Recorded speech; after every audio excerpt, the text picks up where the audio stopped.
एकदन्ताय वक्रतुण्डाय गौरीतनयाय धीमहि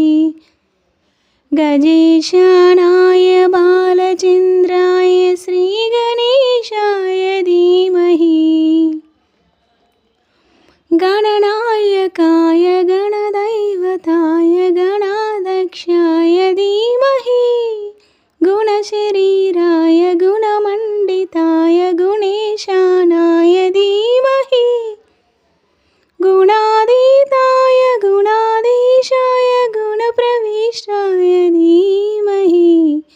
एकदन्ताय वक्रतुण्डाय गौरीतनयाय धीमहि गजेशानाय बालचन्द्राय श्रीगणेशाय